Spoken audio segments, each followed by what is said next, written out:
No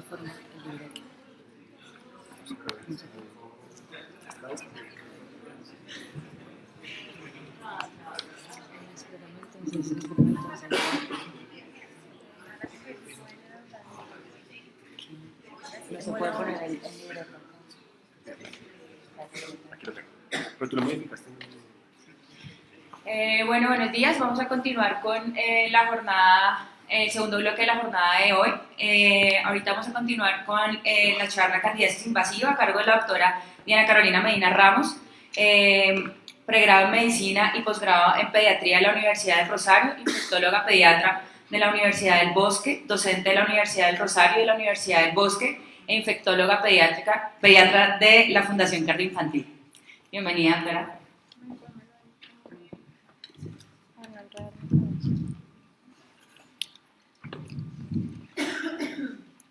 Ahí, me dice si se escucha. Bueno, buenos días. Entonces, pues ante todo, felicitaciones a todos los residentes organizadores del evento. Vamos a hablar entonces, como dijo Laura, de candidiasis invasiva. Este es el contenido de la charla. La importancia del tema, entonces, ¿cuál es? La candidiasis invasiva definitivamente es la enfermedad fúngica más frecuente a nivel mundial en los pacientes hospitalizados, como lo menciono acá, y la candidemia es su principal forma de presentación. Las ITS por cándida se han considerado hasta el 90% de las enfermedades fúngicas invasivas y eso la ha puesto en una tercera a cuarta causa de infecciones del torrente sanguíneo. Entonces ustedes saben que va a estar seguido de los estafilococos, principalmente Staphylococcus aureus epidermidis, y de los estreptococos como el enterococo. Definitivamente es más común en niños que en adultos y una preocupación reciente es la aparición de cándidas MDR, que se describen MDR cuando son resistentes a 2 clases de antifúngicos y incluso extensamente resistentes o XDR cuando son resistentes a 3 o a más clases de antifúngicos. Algo de epidemiología, entonces la incidencia más o menos se calcula de 12.8 por 100.000 habitantes. En Colombia estas son tasas de incidencia a nivel global, descritas tanto para niños como para adultos, de 1.4%, con tasas de infección de 2.3 casos por 1.000 días de estancia en UCI y con una mortalidad global de un 36%. Si revisamos, esto es a nivel de Colombia, pero si revisamos, digamos que en literatura mundial, vemos que en niños la mortalidad afortunadamente es menor, pero no es despreciable, hasta un 15%.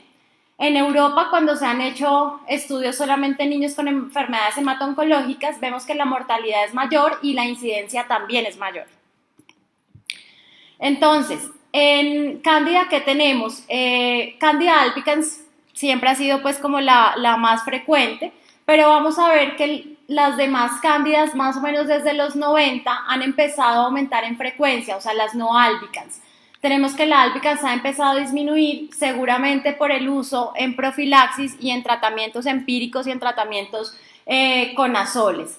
Algunas especificaciones de cada una de las cándidas, entonces parapsilosis más frecuente en neonatos y en lactantes, tropicalis más en neutropénicos febriles, glabrata más en pacientes con enfermedad, con trasplante de células hematopoyéticas, Cruzei un poco más descrita en adultos, pero también podríamos verlas en niños que han estado expuestos a azoles. Y una preocupación reciente, que es la Candida auris, descrita actualmente con un potencial muy importante de transmisión en el hospital. La Candida auris fue descrita por primera vez en Japón y en este momento se considera emergente a nivel mundial. Lo pongo acá entre comillas porque así lo describen los artículos. Es un microorganismo MDR con un gran potencial de transmisión nosocomial. ¿Por qué? Por su gran potencial para formar biofilm, de manera que es capaz de colonizar no solo a los pacientes, sino también a su entorno, y con unas tasas de resistencia muy importantes a los antifúngicos, donde por lo menos el 90% son resistentes a azoles, hasta un 30% para otras series descrito hasta 35% de resistencia a anfotericina, y un 5% o hasta 7% de resistencia a quinocandinos. Esta sí, con una mortalidad mayor en niños de hasta un 30% y vean las tasas de mortalidad que describen en adultos de hasta un 60%. Este es un reporte reciente publicado en junio de 2019 donde se vio cómo ya en todos los continentes está diseminada la Candida auris. Tenemos acá Colombia y Venezuela dentro de Latinoamérica, describen para ese momento 10 a 99 casos, Sin embargo, estamos seguros de que esto pues ya va muy por encima. El primer reporte en Latinoamérica fue en Venezuela, se reportó como para el 2013 y un porcentaje importante eran niños.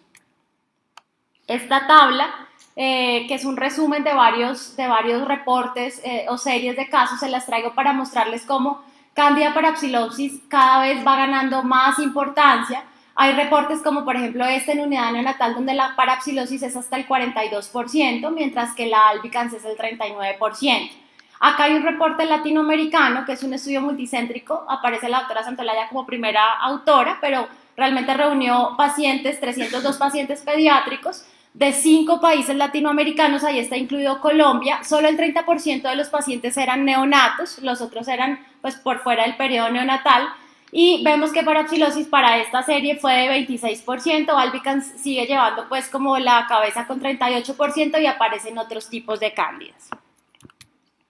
Este es un reporte colombiano, es en adultos solamente, y lo que ellos concluyen al final es que definitivamente hay un aumento en la incidencia y prevalencia de candidemias, y para este reporte de adultos ustedes ven los años como desde el 2000 hasta el 2013, el 44% eran no albicans, que seguramente para pediatría esto es mucho menor porque se ha dado paso, pues como decíamos, a las otras cándidas. Como en pediatría tenemos poca literatura disponible, esto también es una invitación para que cada uno en sus instituciones tenga en cuenta su epidemiología. Esta es una caracterización de candidemias que hicimos en la Fundación Cardioinfantil entre enero de 2010 a diciembre de 2014, donde discriminamos por albicans y no albicans. Albicans era solamente el 28%, como hemos visto en otras partes en la literatura, no albicans hasta el 70%, y miren el porcentaje de parapsilosis tan importante, de 49 candidemias, 20 eran por candida parapsilosis, que hace el 40%. Si vemos en la discriminación por edad, pues eso puede explicarse porque gran parte de los pacientes eran lactantes, 60% eran menores de 1 año, y si juntamos los de 2 años hasta el 75% eran dentro del periodo de lactante. Esta es una gráfica que hicimos para presentarlo, donde vemos que definitivamente parapsilosis, que es la que está en color azulito, antes de los 2 años es la más relevante para nosotros, para nuestra institución. Bueno, en factores de riesgo que tenemos para infección por cándida, y esto va a ser lo más importante para que usted empiece a sospechar una candidemia en un paciente que está hospitalizado. Entonces tenemos que el principal factor de riesgo es la inmunosupresión, y entonces inmunosupresión puede ser cualquier tipo de inmunosupresión. Entonces usted tiene un niño que tiene una enfermedad por una inmunodeficiencia primaria, o tiene un niño con una inmunosupresión secundaria a una quimioterapia, a un trasplante de órgano sólido, a un trasplante de células hematopoyéticas, o tiene un VIH, ¿cierto? Acá están incluidas también las enfermedades autoinmunes y su tratamiento, pues, que va a llevar a inmunosupresión. Requiere adicionalmente a esto un daño en la mucosa gastrointestinal que puede estar dada por la misma quimioterapia. Entonces, si yo tengo un paciente que hace mucositis por quimioterapia, esto es un factor de riesgo que va sumando. O si es un paciente que es llevado a cirugía abdominal y la disrupción de la mucosa se da por la cirugía abdominal, pues también cuenta como factor de riesgo. Ser neonato es un factor de riesgo adicional, y dentro de los neonatos tenemos unos factores de riesgo específicos, donde siempre, digamos que en las series que ustedes leen describen prematurez, estancia en UCI, el uso de nutrición parenteral, y este uso de nutrición parenteral debe ser por tiempo prolongado para que constituya un factor de riesgo, y el uso de ventilación mecánica. En los niños mayores, digamos que fuera del periodo neonatal, hay un factor de riesgo descrito, y es la estancia en UCI, que eso también pues se ha visto en adultos. En niños, dentro de la UCI pediátrica, son de más riesgo aquellos que tienen menos de 1 año, y para otras series se han descrito unos factores de riesgo adicionales como el antecedente de cardiopatía o de cirugía cardiovascular.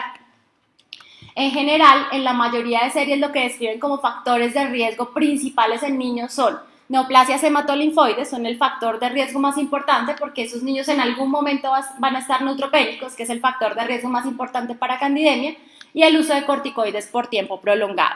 Factores de riesgo adicionales siempre descritos y que tenemos que tener muy en cuenta, solo por el hecho de tener un catéter venoso central ya tendría un factor de riesgo. El uso de antibióticos de amplio espectro como la vancomicina en los últimos 15 días, o antibióticos que tengan acción anaerobicida, piperacillina tazobactam, meropenem, y el uso de nutrición parenteral. Cuando uno revisa en pediatría no hay muchos reportes puntualmente de cómo es el factor de riesgo en los niños de nutrición parenteral, hemos extrapolado un poco de adultos, pero en adultos sí está clarísimo que lo que hace el factor de riesgo es tener una nutrición parenteral prolongada que decíamos de más de 7 días. Entonces, cuando uno reúne todos esos factores de riesgo, dice, bueno, todo eso tiene que ver con la fisiopatología. ¿Y por qué? ¿Por qué se va a dar una candidiasis invasiva o una candidemia?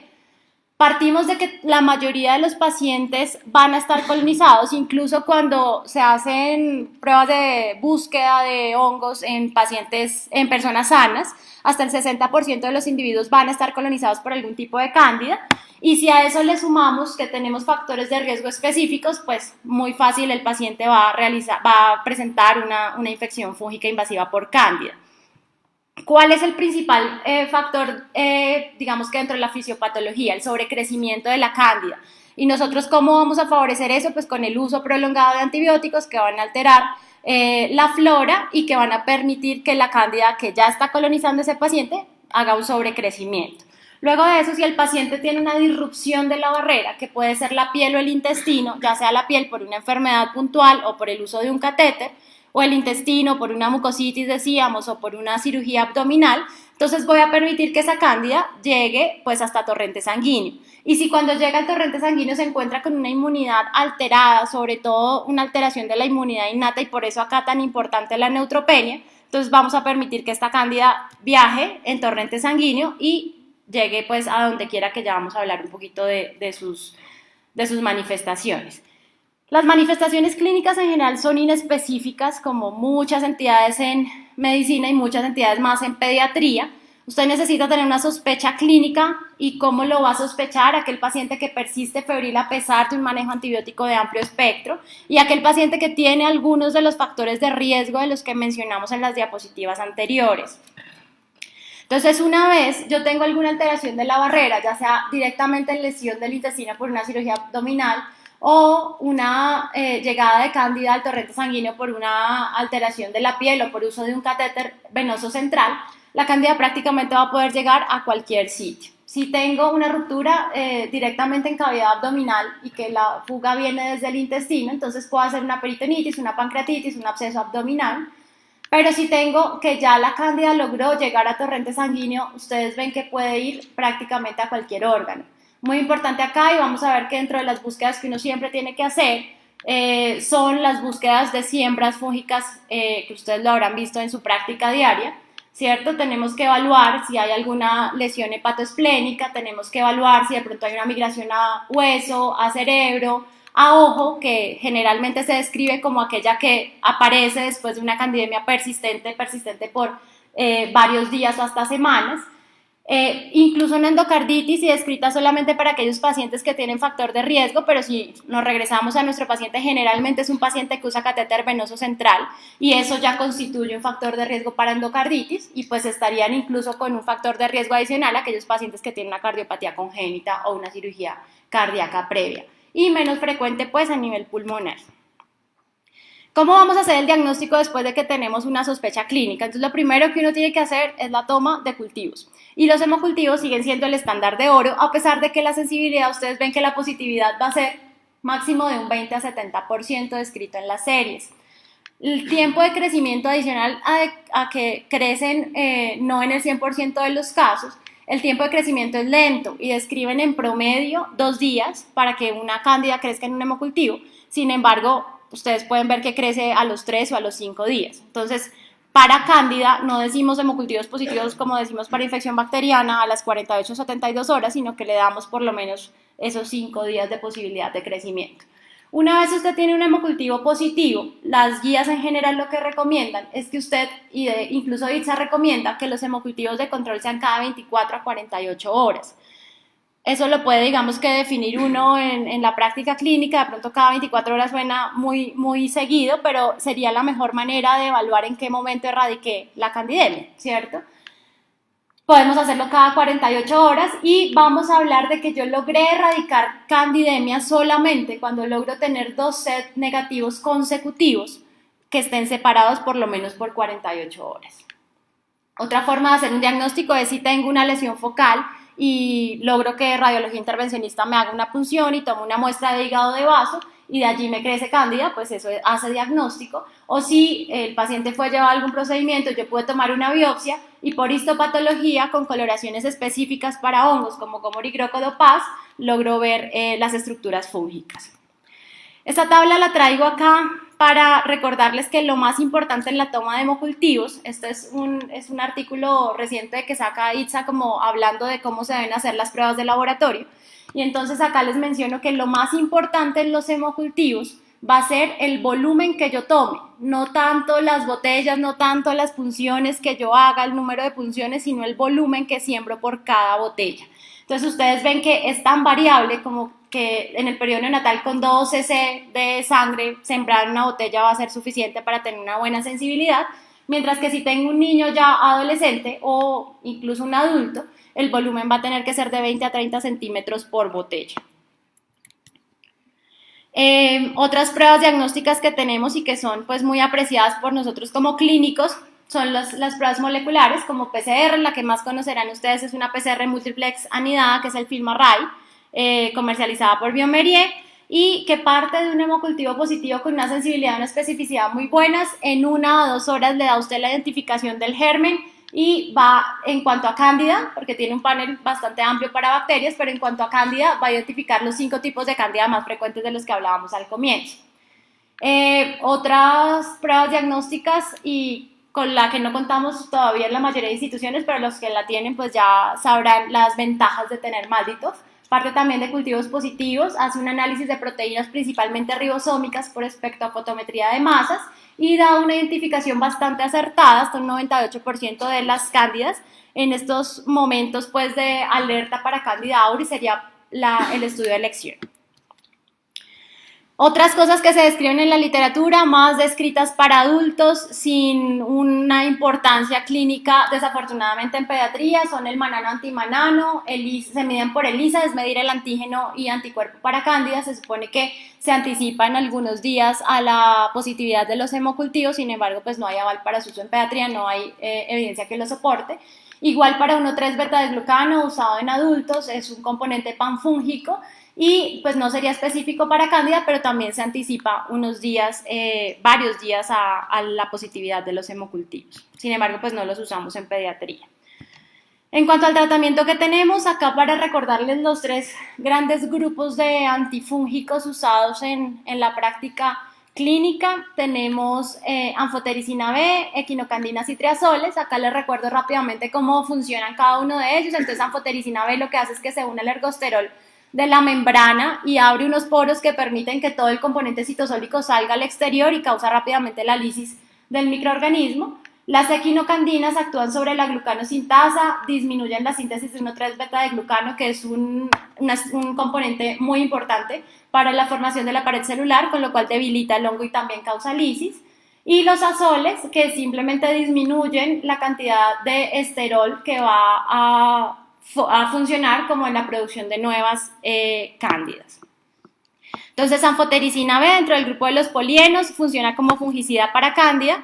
Los triazoles, donde el más usado para candidiasis invasiva o para candidemia, ustedes van a ver que es fluconazol. Sin embargo, recuerden que es fungistático. Entonces, eso pues hace la diferencia con los anteriores. Y equinocandinas, 3 disponibles, en general muy parecidas entre ellas, que también funcionan como fungicidas para cándida. Acá les traigo una tablita de resumen, donde habla pues de la sensibilidad de cada una de las cándidas a los antifúngicos. En general, albicans tropicalis y parapsilosis, ustedes ven que son sensibles a los 3 grupos de antifúngicos. Acá hacen una anotación, y es que para parapsilosis anteriormente se creía que una mutación que ellos tienen intrínseca en el gen FKS1 proporcionaba una resistencia intrínseca a las equinocandinas. Sin embargo, eso ya se ha visto que en la práctica clínica no cobra mayor importancia, y si tenemos un antifungigrama que dice que su cándida parapsilosis es sensible a equinocandina, pues se puede usar. Glabrata y Crusei, resistentes intrínsecamente a los azoles, entonces no es una opción para el manejo, y adicionalmente pues serán aquellas que aparezcan cuando ustedes tienen un paciente que ha recibido uso ya sea profiláctico o terapéutico con azoles. Lusitania puede ser hasta en un 20%, algunos reportan tasas más altas de resistencia a anfotericina, Guillermondi dublinensis, que son de sensibilidad variable, hay que evaluarlo con el antifungigrama, y la preocupación actual, que es Candida auris, con tasas de resistencia a los azoles tan altas como más del 90%, a la anfotericina decíamos que 30-35% de resistencia, a las equinocandinas hasta un 7% de resistencia descrita en algunas series. Sin embargo, se considera en el momento del manejo de elección, siempre y cuando no tengamos una Candida auris en sistema nervioso central, en cuyo caso pues nos tocaría usar anfotericina. ¿De qué manera hacemos entonces el tratamiento en Cándida? Tenemos varias opciones y en general en antifúngicos vamos a encontrar que siempre nos describen que uno puede hacer profilaxis y entonces voy a cubrir toda la población que está en riesgo y voy a evitar que ese paciente haga una candidiasis invasiva. O puedo hacer un tratamiento empírico, que es lo que yo les decía, ustedes tienen una sospecha diagnóstica y arrancan el tratamiento de una vez. Pudiéramos hacer una terapia preventiva, que de pronto para cándida y en nuestro medio no funcionaría tan adecuadamente, pero sería como es lo que recomiendan la mayoría de autores, y es hacer una búsqueda exhaustiva a diario de la posibilidad de una infección fúngica en esos pacientes de riesgo, y solo cuando algo me sale positivo, una imagen o un biomarcador me dice que ese paciente tiene una infección fúngica invasiva, entonces yo arranco terapia para terminar tratando solamente las infecciones verdaderas. Entonces decíamos que en nuestro medio en general hacemos manejos empíricos y las guías para cándida específicamente, porque si hablamos de MOS, de pronto la cosa es diferente. Las guías en general, tanto latinoamericanas como europeas como norteamericanas, lo que hacen es dividir los niños según sus factores de riesgo y entonces arrancan de dos factores de riesgo, del factor de riesgo más importante, que es la neutropenia. Entonces dice que si usted tiene un niño neutropénico lo trata de esta manera, si tiene un niño no neutropénico lo tratamos de tal forma. Si tengo un niño neutropénico, el manejo de elección en este momento y la primera línea es una quinocandina. Caspofungina será la que ustedes más han visto usar, pero micafungina también con muy buena evidencia en pediatría. O anfotericina B liposomal, que la pone realmente como al mismo nivel, con lo cual nosotros podríamos arrancar una terapia empírica. La duración de un tratamiento de candidemia, ya ustedes lo han visto, debe ser por lo menos 14 días después del primer hemocultivo negativo, y por eso la importancia de tomar esos hemocultivos seriados al comienzo y no tener que posponer o prolongar la terapia. Y lo ideal sería que una vez yo tengo una mejoría clínica del paciente, tengo que recuperar polimorfonucleares y tengo que mi aislamiento es una cándida sensible, me pueda desescalar a algo de menor espectro como un azol, que en este caso sería fluconazol. Dentro del manejo empírico siempre les mencionan algo muy importante y es qué hacer con el catéter venoso central. Entonces la indicación formal en este momento es que si el paciente llega con una sospecha o con un diagnóstico de candidemia, el catéter debería ser retirado de una vez, tempranamente. Si definitivamente el paciente no me lo permite y necesito mantener ese acceso venoso, entonces lo ideal sería que si los siguientes set de hemocultivos me salen positivos, definitivamente hay una indicación de retiro del catéter y yo no puedo mantener ese catéter. En cuanto a la candidiasis diseminada, decíamos que entonces en el manejo empírico arrancamos en ese paciente con equinocandina o anfotericina B liposomal y una vez va mejor, entonces nos desescalamos a fluconazol y el manejo debería ser hasta que las imágenes mejoran completamente. Una recomendación que hay en pacientes neutropénicos es que una vez recuperen neutropenia, o sea, su recuento de polimorfos vaya por encima de 500, yo debería repetir imágenes porque pudieran aparecer en ese momento imágenes que no habían aparecido previamente. En pacientes no neutropénicos, en general las guías recomiendan lo mismo, equinocandina o anfotericina B liposomal como primera línea, pero dan paso a otras posibilidades de anfotericinas como la de oxicolato o las otras formulaciones lipídicas de anfotericina. El fluconazol queda como tercera línea, pero igualmente sería la primera línea de desescalamiento. En neonatos, que son un grupo que se estudia siempre de forma aparte al resto de la pediatría, entonces el tratamiento en estos niños sí pudiera hacerse con anfotericina B de oxicolato, muy bien tolerada en ellos. Las equinocandinas deberían usarse solamente si hay una contraindicación puntual para usar anfotericina B de oxicolato y las podríamos usar si estamos completamente seguros de que hemos descartado neuroinfección. El fluconazol pudiera usarse en pacientes cuyo aislamiento ya sea sensible y con las mismas premisas de los anteriores, cuando el paciente vaya mejor, esté estable. Una vez yo tengo la sospecha, entonces ese neonato debe hemocultivarse y acá sí hace la aclaración puntual de que debo tomar también urocultivo. Y si yo tengo un reporte positivo, ya sea en hemocultivos o en urocultivo, en el paciente neonato debe hacerse punción lumbar y un examen oftalmológico de entrada. Si yo tengo hemocultivos persistentemente positivos, que son esos que tomo a las 48 horas de haber arrancado la terapia, entonces debo completar el estudio con ecocardiograma, y acá en el periodo neonatal se incluye ecografía cerebral, y esto sí aplica pues para todas las edades, que es hacer una búsqueda de siembras a nivel abdominal que incluya tracto genitourinario y que incluya hígado y vaso. En meningitis candidiásica en neonatos igualmente el manejo de lecciones anfotericina B de oxicolato. Hay una recomendación que no es una evidencia fuerte, sin embargo hay que tenerla en cuenta, es aquellos niños que no responden bien a anfotericina B de oxicolato, y pudiéramos adicionarle 5-flucitocina. Y acá en neonatos también hay una indicación puntual de profilaxis, que es darle fluconazol a aquellos pacientes que pesen menos de 1000 gramos y que estén en una unidad cuya incidencia de candidiasis invasiva sea mayor al 10%.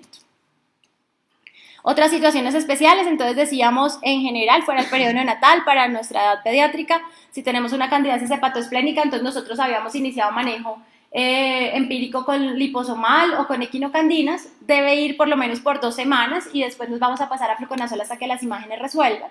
En meningitis candidiásica igual, manejo de elección anfotericina B, liposomal en este caso, en neonatos decíamos que se podía usar la de oxicolato.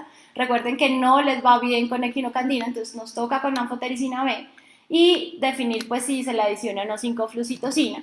En endocarditis candidiásica, que es un escenario muy difícil de manejar, porque antes decíamos la infección fúngica a nivel de endocarditis tiene indicación de cirugía de entrada, pero ahora vemos que con más frecuencia es difícil llevar a esos niños a procedimiento quirúrgico, entonces a veces nos toca incluso llevar el antifúngico a tiempo indefinido. Sigue existiendo la indicación de cirugía, si lo logramos llevar a cirugía, el antifúngico debiera llevarse a 6 semanas posteriores a cirugía.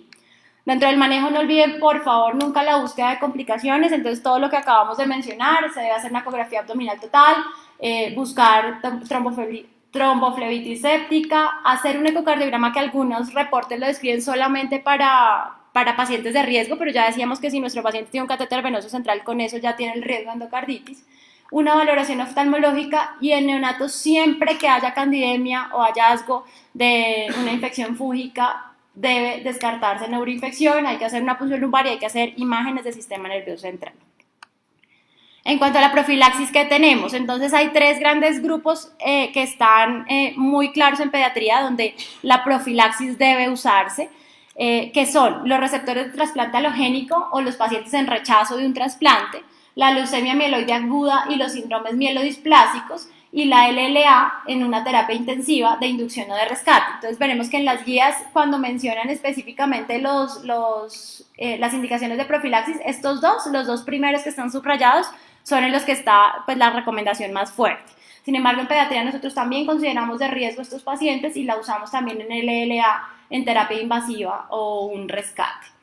En terapia intensiva, o en una terapia de rescate. Otros 2 grupos en los que podría uno definir si quiere o no usar la profilaxis, lo hará el infectólogo en conjunto con el hematoncólogo, es aquellos pacientes en trasplante autólogo o pacientes con otras patologías malignas que por el uso de la quimioterapia que está recibiendo ya sabemos que va a durar más de 7 días neutropénico. Y entonces se puede hacer, si nosotros queremos cubrir solamente cándida, fluconazol es el que está mejor descrito, pero si tenemos un paciente adolescente mayor de 13 años o aquel paciente en el que queremos cubrir también la posibilidad de mohos, entonces posaconazol sería como la opción de elección. Estas son las guías que usamos para definir quiénes necesitan profilaxis. Acá está el trasplante de células hematopoyéticas halogénico, los síndromes mielodisplásicos y la leucemia mieloide aguda. Y ellos hacen la aclaración que no están completamente indicada en aquellos pacientes que van a ser llevados a una neutropenia de más de 7 días. En cuanto a la prevención, ¿qué podemos hacer? Entonces, la higiene de manos es muy importante, no solo para hongos, sino también para la mayoría de infecciones a nivel hospitalario. En prevención de infecciones fúngicas, la adherencia de guías para el cuidado del catéter venoso central en su institución es bastante importante, y definitivamente el uso racional de antibióticos. Esta es la primera alerta que nos muestra el Instituto Nacional de Salud para la alerta que hay de Candida auris ahorita pues, en el país y a nivel mundial, y es que cualquier Candida auris diagnosticada en su institución debe ser reportada al Instituto Nacional de Salud, donde nos darán pues, los reportes de sensibilidad. Otras como Candida jamuloni, no en Malditoff, por ejemplo en Vitec, pudieran confundirse con auris, entonces esas también hay que reportarlas. Una vez usted tiene en su institución una Candida auris, un aislamiento, la microbióloga le avisa, es una urgencia para el grupo de infectología y de epidemiología para instaurar todas las medidas necesarias en prevención y control de transmisión, porque decíamos que su gran potencial es transmitirse de forma horizontal en el hospital hasta el punto de ser causante de brotes, y acá les recuerdo que es brotes es un aumento inesperado de la incidencia de un patógeno en una institución o la aparición de un patógeno que no existía. Y este es un reporte que aparece ahí en el Instituto Nacional de Salud, en la página de internet, donde les enmarco cómo se ha diseminado por todos los departamentos. Y ya como algunos mensajes finales, entonces les recuerdo, la enfermedad fúngica más común a nivel mundial en pacientes hospitalizados es la candidiasis invasiva. Tiene una epidemiología cambiante y eso es muy importante porque de eso va a depender el manejo. Las claves en el manejo de la candidiasis invasiva van desde la prevención, y desde ahí debe ser nuestra labor como clínicos, el reconocimiento temprano y el retiro temprano de los catéteres venosos centrales y el inicio oportuno de una terapia antifúngica adecuada según su epidemiología y su paciente. Esto es todo, muchas gracias.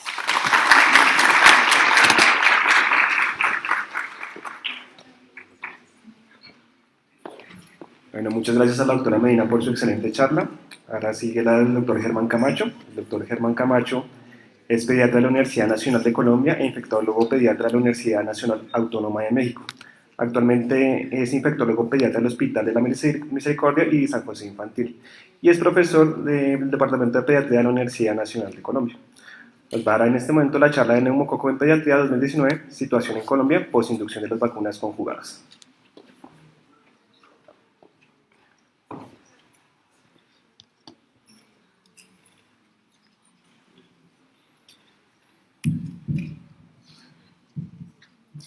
Muy buenos días, muchas gracias por la invitación a este evento. En la mañana de hoy vamos a hablar de algunos aspectos relacionados con la epidemiología del neumococo en pediatría después de la introducción de la vacuna conjugada en el país, en Colombia. Estos son mis conflictos de interés, no tengo apoyo de la industria para esta conferencia, y vamos a hablar de algunos aspectos de generalidades en relación al neumococo y algunos aspectos relacionados con los datos de vigilancia epidemiológica y los resultados de estudios que se han hecho aquí en Colombia en ese sentido.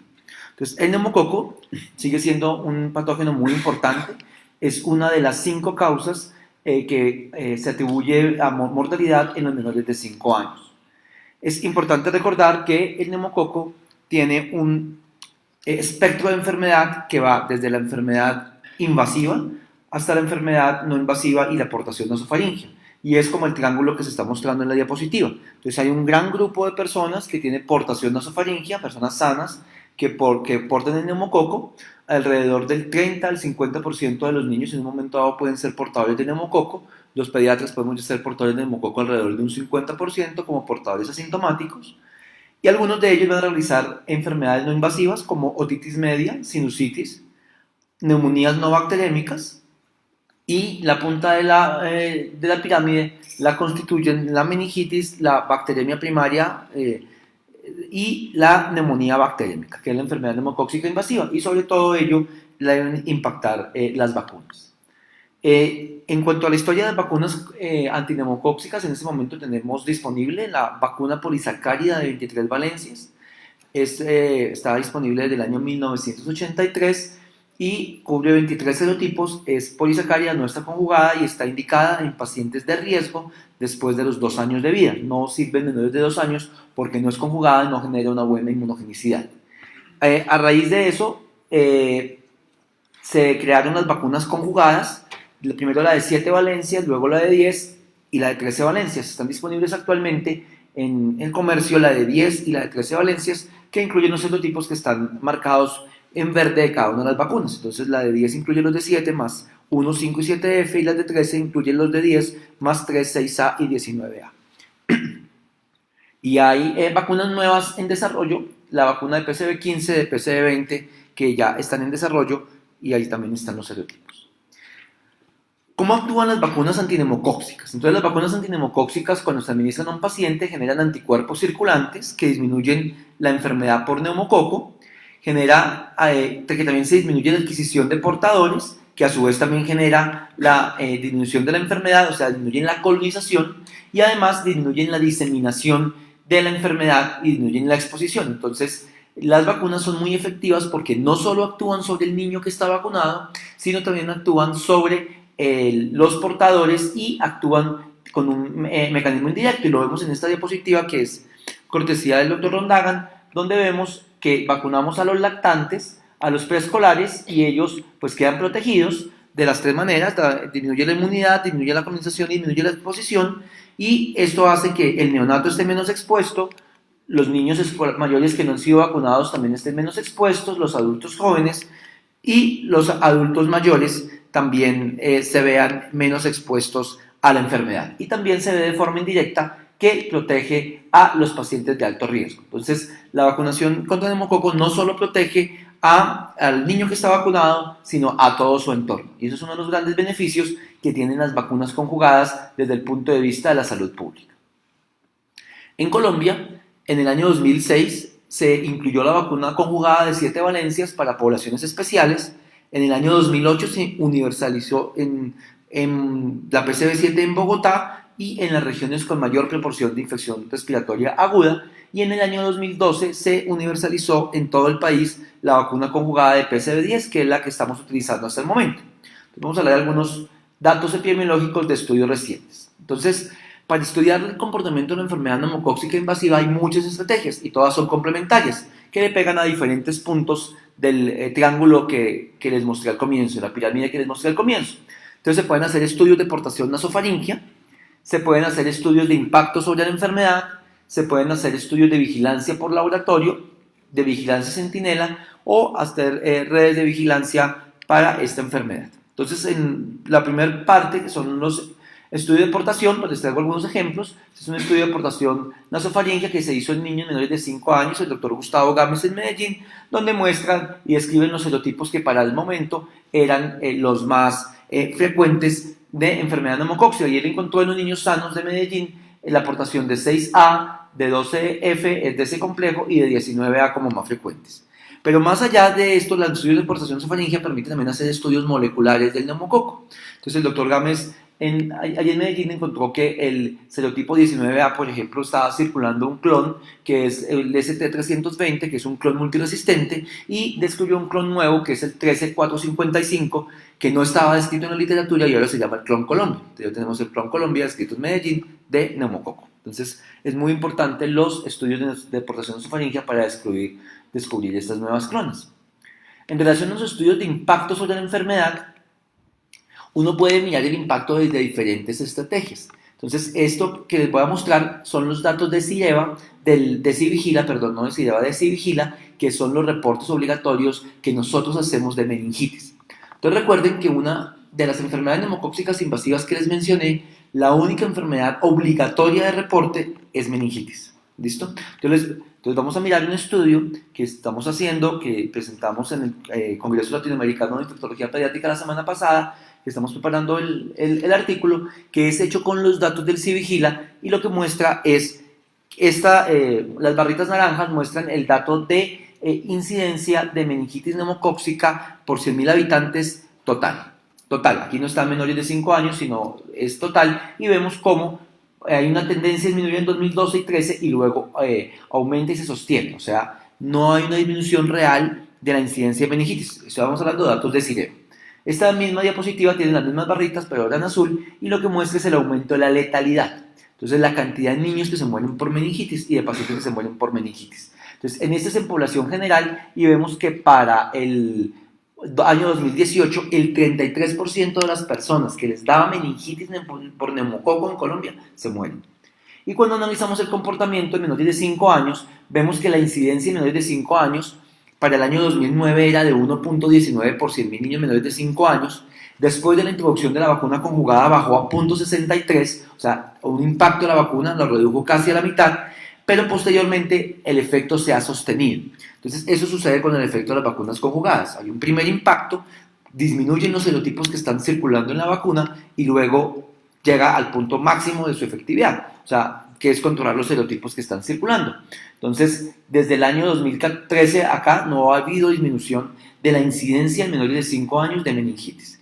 Y cuando vemos los serotipos que circulan en meningitis, pues vemos que desde el año 2015, 6A, 19A, 23B los no frecuentes, y desde el año 2017, 18, en los últimos 3 años, ha sido el 19A, el 3 y el 6A los serotipos más frecuentes, también con la aparición de otros serotipos no incluidos en las vacunas, como 23A y 6C. Entonces se pueden hacer con los datos nacionales, que son públicos, estudios de impacto a la enfermedad.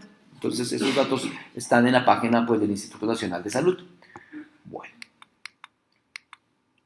Otra manera de ver el impacto de la enfermedad es el impacto sobre la mortalidad por infección respiratoria aguda. Entonces, ahí muestra la gráfica la tasa de impacto de mortalidad para el año 2000 y se ve un descenso en la mortalidad por infección respiratoria aguda en el año 2011, 12, 13 y 14 y 15 nuevamente con una tendencia al aumento de la mortalidad por infección respiratoria aguda. Obviamente no solo es neumococo, pero sabemos que de los agentes bacterianos, neumococo es el más importante como causa de muerte en infección respiratoria aguda. La letalidad de una neumonía por neumococo es alrededor del 9 a 10%, como se los voy a presentar luego. Y nosotros en la Neumorred. Entonces, para el año 2017 se esperaba que hubiese 7%, una mortalidad de 7 por 100.000 niños y está en 10.7 y para el 2018 12.1, o sea, lo mismo. Se llegó a un punto y no se ha disminuido aún más la mortalidad. La vigilancia por laboratorio es muy importante. Colombia forma parte del laboratorio del Instituto Nacional de Salud, es un laboratorio de referencia del Sistema Regional de Vacunas, eso quiere decir la sigla CIREVA. Entonces CIREVA es un sistema que se diseñó desde el año 1993 para vigilar neumococo, hemófilus y meningococo.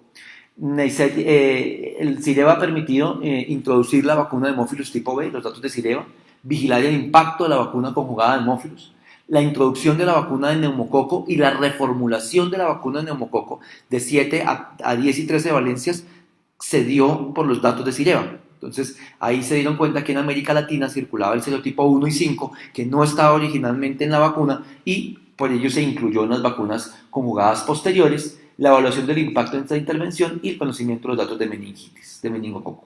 Entonces esta gráfica con los datos nacionales vemos que alrededor de entre 2006 y 2018, en promedio se reportan entre 100 y 140 casos de enfermedad neumocóxica invasiva al sistema. Entonces recuerden que son la meningitis, que es obligatoria, y los otros son voluntarios. Entonces es un papel muy importante que jugamos nosotros como pediatras de enviar cualquier neumococo que sea aislado en sitio estéril, bien sea sangre, líquido cefalorraquídeo, líquido pleural, al Instituto Nacional de Salud para certificarlo y hacer más robusta la vigilancia.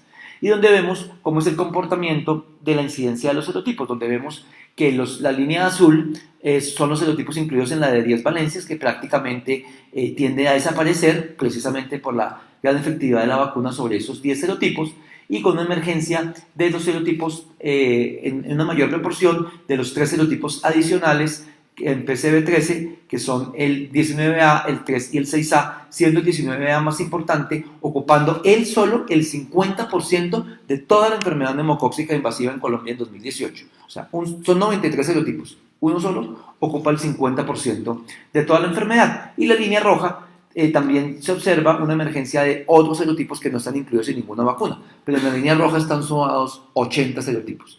O sea, uno solo es más que 80. En cantidad en este momento encarga la enfermedad en Colombia. Y algo similar se observa en los niños de 5 a 14 años. Entonces vemos cómo la incidencia de la enfermedad ha aumentado.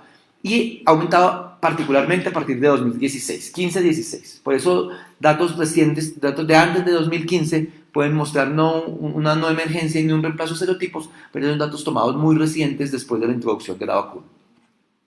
Esta diapositiva, que es cortesía del doctor Wilfrido Coronel, nos resume precisamente ese comportamiento. Entonces vemos que el 50% de los serotipos en menores de 5 años son 19A, el 7% son 6C y el 6.7% son 6A, y vemos en niños de 5 a 14 años el 15% son 19A, sigue siendo el más frecuente, y en niños mayores de 14 años o en adultos ya también el 17% son 19A. En total, uno de cada 4 serotipos, cuando se cogen todas las edades, son 19A, 6A y 3. Entonces es importante este dato. Es un estudio que presentamos en el IDWeek en el año 2017 que analizaba las series de tiempo para mirar si el efecto de la emergencia de 19A era por un fenómeno estacional o si realmente correspondía a un fenómeno de reemplazo de serotipos. Y lo que se muestra es que miren que los datos tomados desde antes de 1995 no muestran en ningún año un comportamiento tan alto como lo que se estaba viendo. Y eso, ese estudio se cortó a 2016. Si lo seguimos analizando, digamos, lo actualizamos en esta diapositiva, vemos cómo, pues, claramente, si tomamos desde el año 1994, que es la línea roja, el serotipo 19A, nunca habíamos tenido una prevalencia tan alta como la que hemos tenido en los últimos años. Y si lo comparamos con el serotipo 14, que era el serotipo más frecuente que está incluido en las vacunas conjugadas, pues vemos el fenómeno contrario. Entonces, realmente estamos ante un recambio de serotipos y no es un fenómeno estacional, que es alguna de las teorías que se ha planteado. Esta diapositiva muestra pues, lo que les mostraba la emergencia del reemplazo de serotipos de 2 a 68, pero no solo en número absoluto, sino lo miramos entonces también con incidencia. Entonces lo que hicimos fue tomar los datos de Sireva Colombia y darles un denominador poblacional, o sea, dividiéndolo en el número de menores de 5 años de cada año. Y lo que vemos es que la incidencia por este serotipo emerge de 0,046 a 1,5. Por supuesto que hay un subregistro, porque no todos llegan a Sireva, probablemente el 50-60% llegan. Quiere decir que el dato real probablemente sea multiplicar por 2, pero lo importante no es tanto el dato real, sino ver la tendencia y ver que de 0,046, si quiere pónganle 0,08, pasa a 1,5 el último año, que si quieren pónganle 3. Entonces es una incidencia importante en un solo serotipo de emergencia de la enfermedad. Y es lo que vemos en esta gráfica. Esta es la gráfica directamente tomada de un artículo que analizó el comportamiento 19 en América Latina y hace el corte. El artículo se había publicado en 2018, pero los datos que incluyen el artículo son con corte a 2015, y pues se ve, el artículo concluye que no hay reemplazo de serotipos, que no hay emergencia, porque pues se ve un discreto aumento de acuerdo a los análisis estadísticos que ellos hicieron. Pero si tomamos la misma tendencia, pues vemos que eso que se veía ya en 2015, pues ya francamente en los años siguientes es una tendencia muy importante, y lo vemos aquí también graficado. En la columna de la izquierda están los datos del artículo, donde ellos comparan el periodo 2006-2011 con el periodo 12-15, y dice que la incidencia subió de 0,1 a 0,4 casos por 100.000 habitantes, que entonces no es significativa la incidencia, pero cuando uno revisa y analiza los datos, encuentra que pasó entre 0,15 en el periodo 6 a 11, de 12 a 15 0,4, tal cual como va en el artículo 18, pero ya entre 16 y 18 es 1,3, pasamos de 7 a 18 y a 59 casos. Entonces, pues ya incluso utilizando los mismos datos y la misma metodología que se publicó en el artículo para concluir que no hay emergencia y que no hay reemplazo y que todo está bien, pues no. Pues ya no, pues la evidencia es contenta y hay un aumento. Y esta gráfica muestra también lo mismo, muestra serotipo por serotipo, que también es un tomado, digamos, del artículo complementado, utilizando la misma metodología del artículo. Digamos, lo que hicimos fue complementar los datos, y lo que vemos es que en el serotipo 14, que es el segundo penúltimo de la columna, desciende, y el 19A es el único que aumenta. Miren que no hay ningún otro serotipo de los incluidos en las vacunas que tiene un aumento tan importante, el 3 quizás. Y para mirar si es que no, es que es una cosa estacional, que si los serotipos no vacunales, que todos emergen, miramos que todos los serotipos, otros serotipos que se han descrito, están planitos. O sea, no hay en este momento una emergencia específica de otro serotipo. En conjunto, pues suman un porcentaje importante, pero una emergencia específica. Y otra de las preocupaciones más grandes que tenemos actualmente es la resistencia bacteriana. Entonces, el 19A circulan con clonas multiresistentes. Entonces, esos son los datos también de Sireva, que vemos como en el año 2018 solo el 40% de las cepas meningias eran sensibles a penicilina y el 60% eran sensibles en las cepas no meningias. O sea, ya estamos hablando de resistencia a penicilina o sensibilidad disminuida alrededor de un 40%, que eso nos lleva pues, a unas dificultades en el manejo clínico, pero es fundamentalmente por la emergencia de las clonas multiresistentes, como les voy a mostrar. Porque las vacunas conjugadas generalmente impactan en la resistencia positivamente.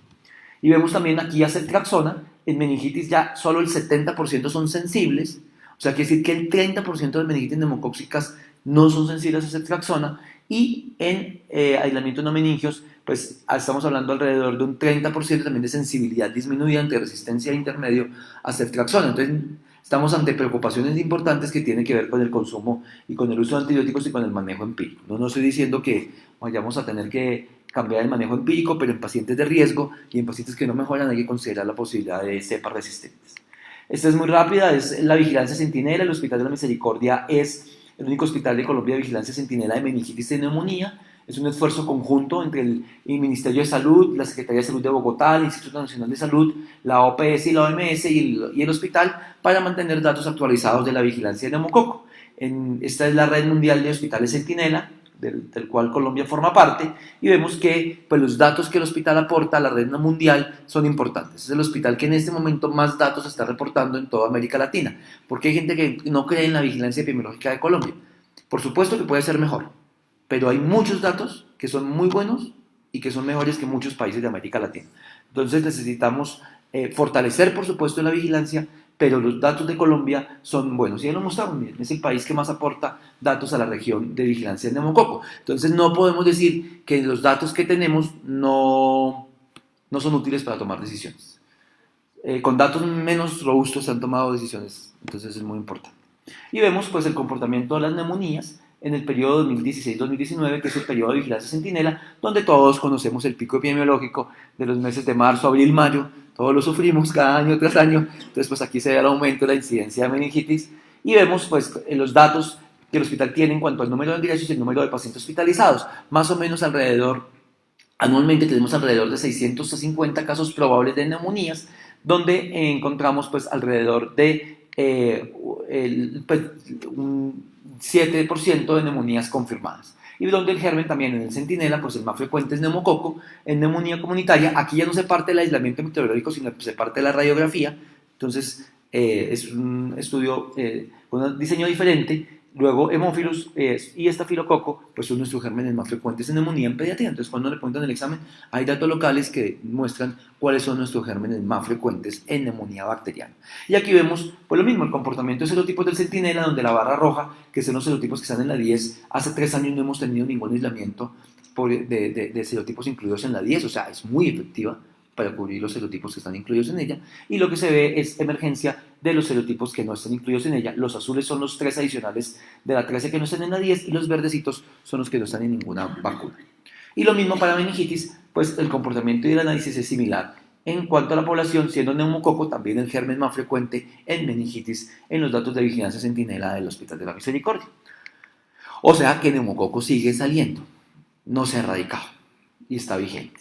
Bueno, y ya para terminar, en los últimos 9 minutos y 38 segundos les voy a contar un poco los datos de la vigilancia, está perfecto allí, de la vigilancia la baja pasada en redes. Entonces, yo estoy coordinando actualmente la Red Neumocolombia. La Red Neumocolombia es una iniciativa de la Asociación Colombiana de Infectología y de la Sociedad Colombiana de Pediatría, en la cual arrancamos con 8 hospitales, hoy la constituyen 17 hospitales de Colombia. La cardioinfantil forma parte de la red de Neumocolombia, que pues somos pediatras e infectólogos pediatras interesados en el análisis y en el estudio de la enfermedad neumocóxica invasiva. Entonces ahí están pues todos los hospitales, aquí están todos los investigadores institucionales de cada una de las instituciones, y el proyecto que estamos realizando es el trabajo, es la caracterización clínica pues, de la enfermedad neumocóxica invasiva. Porque hasta donde les he contado, lo que hemos presentado son datos de vigilancia epidemiológica y datos de país. Pero resulta que el sistema no tiene el diagnóstico ni la caracterización clínica de esos niños. O sea, tiene un aislamiento microbiológico, un serotipo, y en meningitis sabe si se murió o no se murió, pero no tiene otros datos clínicos. Lo que buscamos es ponerle paciente a esos datos epidemiológicos que se presentan.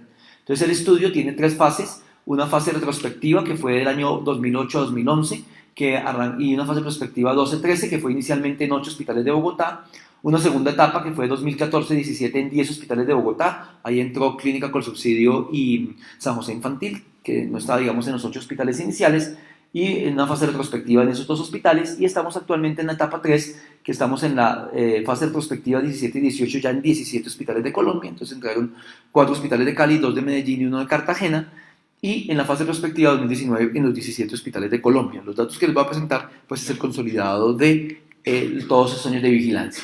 Para el corte de la semana pasada teníamos 632 aislamientos de Streptococcus pneumoniae ya incluidos en la red. Aquí está el porcentaje de cada uno de los serotipos, de los hospitales que aporta. La Fundación Cardio Infantil aporta a la red 57 aportados, 57 de esos serotipos, que equivale al 9% de los datos de la red. Es muy importante. Cada neumococo es supremamente importante para la vigilancia. Vemos el porcentaje de serotipificación. Entonces, si ustedes miran en el periodo prevacunal, menos del 50% de los neumococos llegaban al Instituto Nacional de Salud. Por eso les digo que cuando cogemos los datos de país, más o menos la mitad es lo que está representado, la otra mitad no. Pero, digamos, es igual una representatividad importante. Luego mejora porque obviamente comenzamos a hacer vigilancia activa, entonces los de las instituciones de la red pues comenzamos a mandar los neumococos y a patinar cada neumococo, y en algunos puntos, por ejemplo el 17 baja un poquito porque cuando entran instituciones nuevas que se hace retrospectivo, pues ellos tienen el mismo problema, 50%, entonces el promedio no lo baja. Pero alrededor estamos en un 69% de serotipificación, donde vemos que el diagnóstico más frecuente para nosotros es neumonía. El 68% de los niños que les da una enfermedad neumocóxica invasiva les da neumonía bacteriémica. El siguiente diagnóstico que tenemos es la bacteriemia primaria, 114, que a veces pues como que no le damos el valor, ni siquiera se notifica y se reporta. Estos niños que con riesgo de bacteriemia oculta, que luego ya no son riesgos porque terminan materializándose la bacteriemia, esos pacientes. Meningitis, 63 pacientes, para un 10%, neumonía y meningitis 6 pacientes, y otros diagnósticos de enfermedad neumocóxica invasiva 17, que son peritonitis primarias, infecciones osteoarticulares, menos frecuentes están allí, infecciones de piel bacteriémicas. Entonces, para esto. Y cuando vemos pues por grupos etarios, 43.8% de los niños son menores de 2 años, 35 de 2 a 5 años y 21 de 5 a 14 años. De 5 a 18 años, miren que tampoco es despreciable la cifra de aislamiento de neumococo en niños grandes. Y aquí vemos pues fundamentalmente el comportamiento de los serotipos con los datos de la red, que para avanzar son los mismos datos de país. Un control de los serotipos que están en la 10, que fundamentalmente son el azul oscuro, que es el 14, y el azul clarito, que es el 1, y una emergencia del 19A, que es el que está en puntitos amarillos, y del 3, que es el que está en magenta. Y aquí lo vemos cuando lo acumulamos por serotipos, pues ya, digamos, la columna de PCD10, que es la columna gris, pues ya es muy pequeña, o sea, se ha eliminado prácticamente la circulación de serotipos incluidos en la vacuna, y con una emergencia de los 3 serotipos adicionales, que sumado a los 3 es mucho más grande que de todos los otros 80 serotipos que no están en ninguna PCB10. Cuando analizamos los aislamientos de fuera de Bogotá, porque al comienzo decían, no, ese es el comportamiento epidemiológico es solo de Bogotá, son los hospitales de Bogotá, eso en Colombia es diferente, se necesitan datos de país. Cuando analizamos los comportamientos de fuera de Bogotá, pues para no hacer largo el cuento es igual. Entonces los datos ya sumados, solo los datos de Medellín y Cali, que son de Medellín, Cali y Cartagena, que son 116 aislamientos de esos 2 años, pues el comportamiento es similar. Entonces en estas ciudades, en 2018, el 46%, en el país fue el 50%, son igual 19A. O sea, el dato nacional es igual. Y aquí vemos pues la tendencia comparando el dato de la Neumored con el dato del Instituto Nacional de Salud, y es pues casi calcado uno del otro. O sea, la información que presenta la red es representativa de la situación nacional.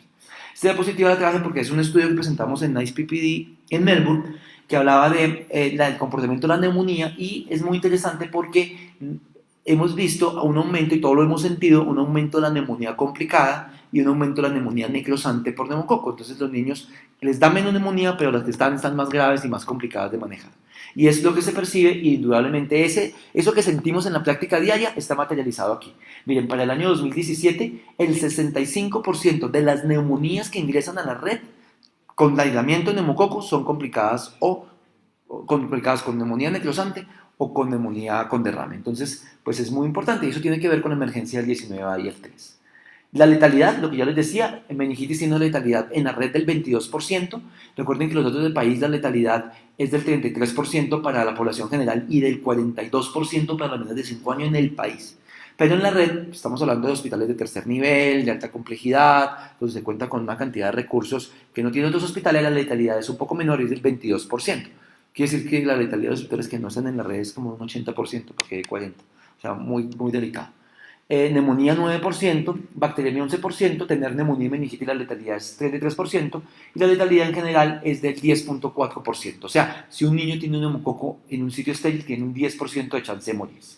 Otro de los datos que tenemos en la red es precisamente ponerle datos epidemiológicos a los serotipos. Entonces vemos, por ejemplo, que ya en este momento el 19 es el más frecuente en toda la vigilancia, y tenemos que esos niños en promedio están 14 días de estancia, el 46% van a UCI, la letalidad del serotipo es del 10%, similar a los demás, 9 días de estancia en UCI. Entonces, todos estos datos sirven, por ejemplo, del 14 son 11 días, 8.2, porque se puede medir el impacto de la enfermedad y el impacto de las vacunas, no solo en la mortalidad, sino en todo esto que es la atención hospitalaria. Así con neumococo, imagínense que el 42% de los niños que tienen enfermedad neumocóxica van a cuidado intensivo. O sea, entonces no es una enfermedad trivial. Estamos hablando aquí de los que están documentados invasivos, ¿no? Por supuesto que en la pirámide de los de portación no faringia no van a UCI, los de otitis no van a UCI, los de neumonía no bacteriémica no van a UCI. Aquí la resistencia pues, de la red Nemored igual a lo que mostré anteriormente con los datos de Cireva, un aumento en la resistencia en los últimos años y específicamente lo vemos destinado a un serotipo, la resistencia en 19A de penicilina, la sensibilidad es solo del 60%. Esta gráfica es muy bonita porque muestra precisamente que la resistencia al neumococo no es uniforme por cada serotipo. Los serotipos son diferentes. Entonces aquí vemos, por ejemplo, que el serotipo 1, entonces esta gráfica, para que lo entendamos, no muestra la sensibilidad a la penicilina. Lo que muestra es a cuántas familias de antimicrobianos es sensible. Entonces, por ejemplo, el serotipo 1, el 100% es sensible a todo. Estamos hablando de penicilina, ceftriaxona, clindamicina, eritromicina, trimethoprim-sulfa, ¿sí? Antibióticos que se utilizan para tratar el neumococo. Pero si vemos el serotipo 14 y el 19A aparecen en una banderita. Porque solo, por ejemplo, en 19A, solo el 22% son multisensibles y vemos ya que resistentes a 1, a 2, y vemos como los colores de la bandera de Colombia, el amarillo, azul y el rojo, vemos que el 50%, sumando los datos de 2008 a 2012, el 50% son multiresistentes, o sea, resistentes a más de 3 familias. Entonces, ahí comenzamos a entender, si el 50% son 19A, y tenemos una disminución de la resistencia a la penicilina, pues entendemos por qué tenemos resistencia a la penicilina. Y entendemos que ese es un fenómeno transitorio, porque tarde o temprano el 19A tiene que bajar. Hágase lo que se vaya a hacer, tiene que bajar. Y cuando se baja el 19A, pues va a mejorar la resistencia, ¿sí? O sea, no se van a quedar con la foto de la multiresistencia para siempre. Porque vemos, por ejemplo, que los serotipos que no están en ninguna vacuna tienden a ser mucho más sensibles, ¿sí? Y aquí lo vemos, pero entonces la preocupación no solo es que el 19A es el más resistente, sino si hacemos este mismo análisis por los diferentes periodos de la red, el 19A en sí mismo también se ha hecho más resistente. Entonces, el 40% de los 19A eran multisensibles, los que se aislaron de 2008 a 2013. En 14 y 15, el 33% ya, y menos del 10% son multisensibles en los últimos 2 años. Entonces, y vemos que el porcentaje de multiresistencia es del 60%. Entonces, pues estos son los datos ya para concluir. Entonces, existen diferentes estrategias de vigilancia, tanto a nivel público como privado, que en conjunto permiten evaluar el comportamiento de la enfermedad neumocóxica en Colombia. El neumococo continúa siendo una causa de morbilidad y mortalidad importante. Las vacunas conjugadas contra neumococo disminuyen la enfermedad por los serotipos incluidos en cada una de ellas. En Colombia se observa un fenómeno de recambio de serotipos en todos los grupos etarios, especialmente en menores de 5 años, y se observa una emergencia significativa del serotipo 19A y el 3, el cual, de acuerdo a la OMS, constituye un cambio relevante en la epidemiología de la enfermedad. La OMS sacó un comunicado en el mes de febrero para analizar el comportamiento y una directriz que si había cambios importantes tenían que considerarse cubrir los serotipos adicionales y que se han descrito complejos clonales como el clon 320 y el clon Colombia como gérmenes de multiresistencia. Bueno, muchísimas gracias.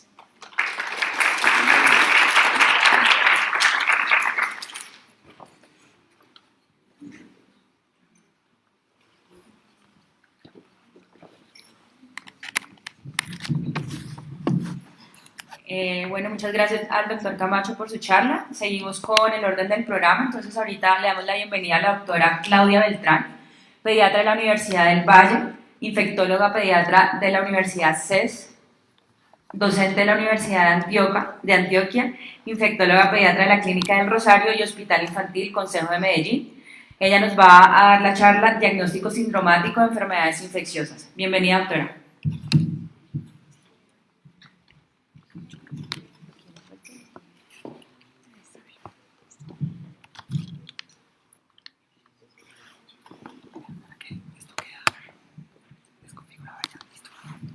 Bueno, buenos días. Primero que todo agradecer a los residentes de la Universidad del Rosario por la invitación. En realidad es un placer para mí estar aquí con un poquito de frío, pero contenta de encontrarme con amigos que tengo pues aquí en Bogotá. Resaltar que por ahí estuve revisando el programa y en realidad me doy cuenta de que Bogotá tiene muy buenos infectólogos pediatras, que la calidad de este simposio definitivamente no pude asistir, pero es una calidad muy alta y los felicito por esta apuesta hacia las enfermedades infecciosas, que siguen siendo la principal causa de morbilidad y mortalidad en la población de niños menores de 5 años en el mundo. Entonces siempre van a ser de interés, sobre todo para aquellos que trabajamos con niños. ¿Qué intervenciones posibles podemos hacer cuando nos enfrentamos a enfermedades infecciosas? ¿Por qué las enfermedades infecciosas siguen siendo la principal causa de morbilidad y mortalidad en niños a pesar de lo que hacemos? Entonces aparecen 3 posibles escenarios. El primero es mejorar la adherencia a los programas de prevención de enfermedades, y aquí hablamos de vacunación, hablamos de hábitos saludables, hablamos también de higiene de manos, algo de lo que el doctor Camacho nos estuvo hablando previamente. Hablamos también de diagnóstico oportuno de las enfermedades infecciosas, y aquí hay algo muy importante que yo quiero resaltar a lo largo de la charla, y es el reconocimiento temprano de enfermedades. Y eso lo da el conocimiento previo de las enfermedades, de la fisiopatología y la semiología de las enfermedades en niños. Pero además, el apoyo que podemos tener en el laboratorio. Y por último, un tratamiento acertado, que eso se va a derivar también del conocimiento de las enfermedades. Hoy les voy a hablar básicamente de este segundo punto, apoyo en el laboratorio para el diagnóstico oportuno de enfermedades infecciosas, pero bajo un esquema que hemos llamado diagnóstico sindromático, que en realidad la palabra sindromático no aparece en la Real Academia de la Lengua Española, pero que se ha aceptado pues cuando vamos a hacer el enfoque de estas pruebas que pueden diagnosticar múltiples microorganismos. Para el tratamiento acertado, antes de seguir con el tema en cuestión para el cual me fue invitada, tenemos también la estrategia antimicrobial stewardship, que creo que ustedes en sus instituciones la pueden identificar, que son todas aquellas intervenciones que se hace desde un grupo multidisciplinario liderado por un especialista en enfermedades infecciosas para coordinar el uso apropiado de antimicrobianos. Y lo que ha demostrado esta estrategia es que mejora los desenlaces en los pacientes, disminuye los efectos adversos, mejora la susceptibilidad a los antimicrobianos y mejora el uso de recursos. ¿Por qué traigo este punto cuando voy a hablar de diagnóstico? Porque si no tenemos un diagnóstico adecuado, esto no lo vamos a poder hacer. La base de nosotros para poder hacer una intervención frente al uso del tratamiento antibiótico es estar seguro que el diagnóstico que tiene el paciente es el correcto. Si no, no vamos a poder hacer intervenciones adecuadas frente a esto. Entonces, ahora sí, el diagnóstico oportuno principalmente ¿para qué? Para cuadros clínicos graves como sepsis o meningoencefalitis, para microorganismos de crecimiento exigente como bordetela, para microorganismos que tienen pruebas de baja sensibilidad como Cryptosporidium, pero en general para todas las enfermedades infecciosas a las cuales nos enfrentamos, sobre todo desde el contexto hospitalario. Me gusta traer esta gráfica porque aquí combina el concepto que les mencioné anteriormente, que es el de antimicrobial stewardship, o como se ha traducido, que es gerenciamiento de antimicrobianos, ¿sí? En este cuadro que aparece, stewardship también en el diagnóstico. Elegir la prueba apropiada en el paciente adecuado, en el momento adecuado, para poder tener, luego de una evaluación clínica acertada, un diagnóstico rápido que, miren, es lo que nos va a permitir a nosotros hacer intervenciones frente al uso o no de determinado medicamento, en este caso de antibióticos. Luego del análisis semiológico del niño, luego de definir exactamente cuál es la aproximación diagnóstica del paciente, ya debemos elegir la prueba diagnóstica apropiada. Y aquí les traigo a veces tenemos diagnósticos obvios frente a nosotros, pero sin embargo entra como cuando vamos a pedir combos frente a los pacientes y frente a los diagnósticos, pidámosle todo el set para fiebre, pidámosle todo el set para infección respiratoria, pidámosle el set para diarrea, cuando en realidad ya tenemos un diagnóstico en nuestras manos. Les voy a mostrar algunos casos a lo largo de la presentación. Este es el primero de ellos. Este es un recién nacido a término de 39 semanas, madre colonizada para estreptococo del grupo B, se fue para la casa, una alta temprana, un niño asintomático. Ingresa a los 24 días de vida por fiebre de 38.8 grados centígrados, asociado a irritabilidad, sin otros síntomas ni signos al examen físico. Se le hace diagnóstico de sepsis tardía por la edad, no les puse allí, pero la mamá había recibido una adecuada profilaxis para estreptococo del grupo B. Este niño se hospitaliza, le ordenan, digamos que el combo de sepsis neonatal tardía, que es hemograma, proteína C reactiva, hemocultivos, urocultivos y estudio de líquido cefalorraquídeo, porque conocemos que la incidencia de meningitis en esta edad es más alta que en otras edades. Y se le inician antibióticos empíricos. ¿Cuánto le vamos a dar de tratamiento antibiótico empírico? Aquí aparece el apoyo que nosotros tenemos del laboratorio. Y estos son los resultados de los exámenes que le solicitaron. Entonces acá tenemos un hemograma que realmente está normal para la edad, una PCR que es negativa, un citoquímico de orina normal, un urocultivo negativo, y miren lo que aparece en el citoquímico del líquido cefalorraquídeo. En realidad tiene una pleocitosis, tiene 63 leucocitos en el líquido cefalorraquídeo, a expensas de mononucleares, glucosa, es un 95%, glucosa normal, proteínas 143 que están allí como pegando en el palo, un cultivo de líquido cefalorraquídeo negativo con hemocultivos negativos. En este momento, frente a este paciente y sin la disponibilidad de otras pruebas diagnósticas, quiero que de los que están aquí en el auditorio levanten la mano quién le suspendería el tratamiento antibiótico. Difícil. Para los que no vieron pues a su alrededor, nadie levantó la mano. Sí, es difícil porque tenemos un niño que tiene un líquido cefalorraquídeo alterado. ¿Quién iniciaría ciclovir en este paciente? Nadie. Es un niño que en realidad estaba asintomático pero tenía una pleocitosis. Sin embargo, quiero decirles que el herpes en esta edad de la vida es un agente etiológico que pudiera aparecer, que uno espera que el paciente esté más comprometido, pero ante no saber con certeza qué tiene el paciente y tener la duda, pues creo que algunas personas pudieran hacerlo. ¿Cuál es la probabilidad de que este paciente tenga una meningitis bacteriana o una meningitis viral? Eso depende de los estudios de epidemiología. Sabemos y conocemos que el agente etiológico más frecuente en infecciones del sistema nervioso central virales es el enterovirus. Este paciente puede tener una meningitis aséptica. Entonces, ¿qué necesitamos? Una prueba que nos ayude a tener una mayor certeza en el diagnóstico. Aquí les traigo una frase de Bertrand Russell que dice: lo que los hombres realmente quieren no es el conocimiento, sino la certidumbre. Yo creo que necesitamos ambas. Si tuviera una prueba molecular, ¿la ordenaría o una prueba para virus? Probablemente todos levantarían la mano y efectivamente a este paciente se le corrió una prueba molecular. Esta es una prueba de detección múltiple de reacción en cadena de la polimerasa y este fue el resultado. Este paciente tenía en la prueba molecular un parecovirus humano. Con este aislamiento o con esta amplificación del virus se le suspendió el tratamiento antibiótico. El paciente en realidad lucía muy bien y es un paciente que tuvo un desenlace satisfactorio con solamente 48 horas de tratamiento antibiótico que recibió, frente a un paciente que, si hablamos de sepsis tardía, de meningitis, hubiera podido recibir 14 o hasta 21 días de tratamiento para el que no estuviera tan confiado. Entonces, ¿cuáles son las ventajas del diagnóstico molecular? Ofrecen un diagnóstico rápido, optimizan el uso de antimicrobianos, hay impacto en el diagnóstico para las prácticas de aislamiento, y ahorita les voy a mostrar por qué, disminuye pruebas adicionales. Si pudiera ser que alguien me diga para qué queremos todos y sabemos que enterovirus es el principal, mandémosle una prueba específica molecular para enterovirus, otra para herpes, o sea, mandémoslos para los más frecuentes, pero esta es una única prueba con una única muestra, mejora los desenlaces, identifica brotes. Hay satisfacción del paciente porque a las mamás nos encanta que nos digan lo que tiene es esto y por este bicho. Y dentro de las desventajas hay un sobreuso de las pruebas en escenarios clínicos en los cuales no hay un impacto.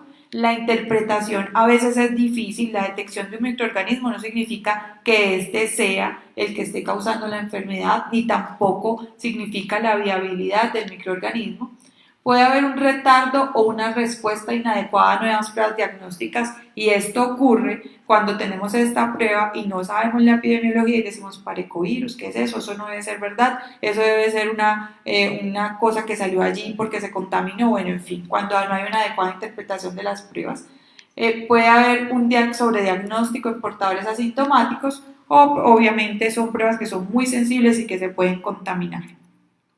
Como les mencioné, la PCR múltiples es una plataforma de amplificación de ácidos nucleicos que es capaz de identificar múltiples microorganismos a través de una muestra y de una prueba única. Pero es muy importante definir, y este es el mensaje que yo quiero que ustedes se lleven. Uno debe definir la prueba correcta en el paciente correcto. Las pruebas de detección molecular no se deben hacer en todos los pacientes. Debo elegir muy bien el paciente. Cuando yo uso pruebas en un paciente que tiene una probabilidad pretest muy baja, voy a tener falsos positivos. Entonces aquí es cuando aparecen algunas publicaciones en las cuales yo corro una prueba molecular a pacientes sanos versus pacientes enfermos y resulta que los pacientes sanos también tienen amplificación de virus porque sabemos que podemos tener colonización de virus. Entonces debo saber muy bien a quién se la mando, no se la puedo mandar a todo el mundo. Esta simplemente para mostrarles, este fue el estudio se me olvidó, la prueba pues en la cual hicieron el rendimiento diagnóstico de la PCR múltiple. Aquí lo que observamos es, quiero que vean esto es muy importante cuando ustedes van a ver la sensibilidad, la especificidad, el valor predictivo positivo de una prueba. Cuando ellos validaron, este es el estudio de validación, ya lo recordé la palabra, el estudio de validación de la prueba, miren esto, no tuvieron ningún aislamiento de meningitis, de meningococo, por lo cual no tenemos sensibilidad y especificidad de meningococo. Miren esto, hay solo 2 aislamientos del herpes virus 1, ¿sí? Ellos hablan acá de sensibilidad del 100 porque todos fueron verdaderos positivos. Ya hoy tenemos muchos más datos que esto, pero cuando vemos las pruebas de rendimiento diagnóstico del FIM-Array, de del sistema nervioso central, tenemos que ver en cuántas muestras fue que se hizo la prueba de diagnóstico. Sin embargo, lo que ellos nos muestran acá es que es una prueba muy buena, con una sensibilidad muy buena, acá un poco menor para herpes virus 6 en la sensibilidad y aquí en esta para enterovirus, pero en realidad es una prueba que se comporta bien. Este es otro caso, es un niño de 9 años, consulta urgencias por 4 días de cefalea frontal asociada a náuseas y vómito, tenía además fiebre de 38.8 grados hacía 24 horas, no tenía antecedentes y el examen físico le encuentran rigidez de nuca. No era la rigidez muy marcada, pero sí tenía leve rigidez. Le deciden hacer una punción lumbar por este hallazgo y miren esto, tiene 60 leucocitos, 6% de neutrófilos, mononucleares 90%, una glucosa normal y unas proteínas normales. Este paciente, ¿qué conducta se tomó? Se le inició antibiótico e incluso se le inició aciclovir por la edad, por la presentación que tiene del cuadro clínico y se le corrió la prueba y el resultado fue enterovirus. Este paciente también es un paciente que evolucionó satisfactoriamente, que se le pudo suspender no solo el tratamiento antibiótico, sino también el antiviral y pudo tener un egreso rápido para la casa. Ahora vamos a hablar de un tema específicamente para la prueba del sistema nervioso central. ¿Debemos tener siempre pleurocitosis para correr la prueba? Esta es una paciente de 8 meses, consulta por un cuadro febril de 2 días de evolución acompañado de síntomas respiratorios altos y leves, ingresa por estatus convulsivo, se le hace una punción lumbar con sospecha de meningitis y miren la punción, el citoquímico, absolutamente normal, con una prueba que reporta herpes virus 1. En el contexto clínico de una paciente con un estatus convulsivo, un cuadro de gripa previo y esta edad, yo creo que fue difícil interpretar porque el citoquímico líquido cefalorraquídeo estaba normal, pero ante este aislamiento nadie fue capaz de quitarle el tratamiento antiviral. Se le realizó una resonancia y tenía real selectonillo, edema citotóxico con relación a meningoencefalitis, ¿sí? Hallazgos muy sugestivos de una infección herpética. ¿Qué pudo haber pasado en este cuadro? Que se fue muy tempranamente. La consulta fue muy temprana y el abordaje fue muy temprano y le dimos validez al aislamiento. Esta paciente también se pudo hacer un tratamiento adecuado. Miren que si hubiéramos esperado que tuviera pleocitosis y no se le hubiera corrido la PCR, probablemente no sabríamos que tenía una infección por herpes virus y no se beneficiaría del tratamiento antiviral. Acá les voy a mostrar, este es simplemente un estudio de prevalencia de aislamientos por PCR múltiples de muestras de líquido cefalorraquídeo en niños en Medellín, con el grupo del laboratorio clínico de referencia en la Clínica Rosario y en el Hospital Pablo Tobón. Acá les muestro, acuérdense que esta es la prueba del sistema nervioso central, aquí lo que se ve es el porcentaje de positividad, esto no tiene correlación con la clínica, es el paso siguiente que vamos a decir, aquí solo les voy a mostrar los aislamientos, 21% de positividad aproximadamente y miren esto, el principal aislamiento que nosotros tuvimos fue enterovirus, seguido de herpes virus 6 y aquí aparecen los otros. O sea, la positividad de la prueba para infecciones virales es muy importante para ayudarnos a tomar decisiones terapéuticas. Acá lo que les voy a mostrar es respecto a la pleocitosis. Este es un estudio en el cual miraron durante varios años los aislamientos de una prueba múltiple, acá determinados por pleocitosis desde el 2012 al 2015, mayor de 5 leucocitos en el citoquímico, y acá sin incluir criterios del citoquímico del líquido cefalorraquídeo, y lo que encontraron es que aumentó la positividad de la prueba frente a enterovirus y a herpes virus y a parecovirus humano. El 79% de estas muestras fue menor de 3 meses y se aumentó la detección de 3.1 a 26%. ¿En qué pacientes? En pacientes con sospecha de infección del sistema nervioso central, no en cualquier paciente, ¿sí? Porque es diferente hacerlo en un screening de fiebre, por ejemplo, hacerlo en un paciente que en realidad tenga sospecha de infección del sistema nervioso central. Las manifestaciones clínicas de esos pacientes fueron indistinguibles si tenían o no pleocitosis, y si se hubiera usado como criterio solo la pleocitosis, hubieran perdido 13 de 27 aislamientos de enterovirus y 11 de 14 de parecovirus humano. Entonces aquí también la importancia de definir a quién le voy a mandar la prueba. Este es otro cuadro clínico, este es diferente a los del sistema nervioso central. Una paciente de 6 años, consulta por 24 horas de evolución de vómito en múltiples oportunidades, asociado a deposiciones líquidas sin fiebre. Refiere que otros niños del salón, más de 15, presentan los mismos síntomas, con énfasis en la presencia de vómito, de los cuales usted está atendiendo 5 en su servicio de urgencias con la misma sintomatología, esto es de la vida real, sin antecedentes. La paciente tenía deshidratación moderada, le iniciaron líquidos endovenosos por intolerancia a la vía oral, estaba febril leve, tenía 38,3. Probablemente ustedes que son supertesos en diagnóstico de enfermedades infecciosas y nuestros infectólogos que nos acompañan dirán, esto parece de etiología viral, con la presencia de vómito, la presencia de otros niños enfermos, la posibilidad diagnóstica, ¿cuál sería desde el punto de vista viral? Si alguien se atreve. Norovirus, ¿sí?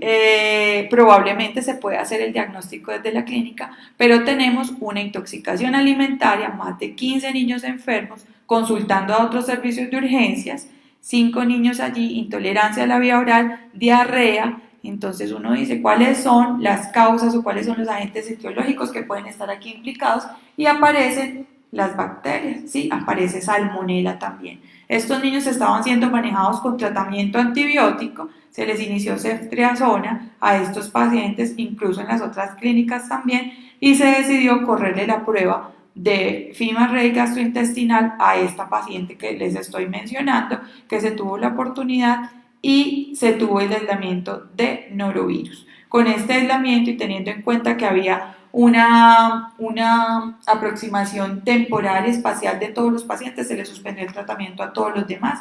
No solo tuvieron que tener hospitalización por la intolerancia a la vía oral, pero en realidad se evitó el sobreuso de antibióticos. Entonces, la importancia de mejorar el diagnóstico de la infección bacteriana susceptible de ser tratada con antibiótico va a repercutir directamente en la disminución de los niños que recibirán antibiótico de manera innecesaria, y obviamente esperamos que si usamos menos antibióticos va a haber un impacto en las tasas de resistencia bacteriana a los antibióticos, y esto está en la guía de prevención de práctica clínica de prevención y diagnóstico y tratamiento de la diarrea en niños. Este es un algoritmo que les quise traer, que es para el abordaje de la enfermedad diarreica aguda, y lo que les quiero mostrar es esto, ¿sí? Un paciente que no tenga factores de riesgo con una diarrea aguda, no hay indicación de pruebas, ¿sí? Un paciente que tiene factores de riesgo, que está clínicamente gravemente enfermo, se considera siempre el criterio clínico es el que va a predominar en estas decisiones. Y otro paciente, aquí ya es por sospecha de Clostridium difficile, este es el tercer algoritmo, considerar las pruebas moleculares para poder tomar decisiones. Acá les voy a mostrar, esto es lo mismo que anteriormente les presenté, infecciones del sistema nervioso central, pero en infecciones gastrointestinales. Esto fue lo que nosotros tuvimos. Acá se me cortó pues la gráfica, pero nuestro principal aislamiento, que a pesar que no salió allí, fue enterovirus, en los pacientes que se les corrió la prueba. Interpretación adecuada, esto es muy común, ¿sí? Que salgan más de 2 microorganismos, sobre todo en este panel. Saber cuál es el que está produciendo es muy difícil. Interprételo a la luz de la semiología, interprételo a la luz de los signos y síntomas que el paciente está presentando. Este es otro caso, 2 años y 4 meses, 4 días de evolución de fiebre. Este caso es un caso que me pasó el doctor Juan Pablo Rojas del Hospital Club Novel en Cali. 4 días de evolución de fiebre asociada a tos y dificultad respiratoria progresiva.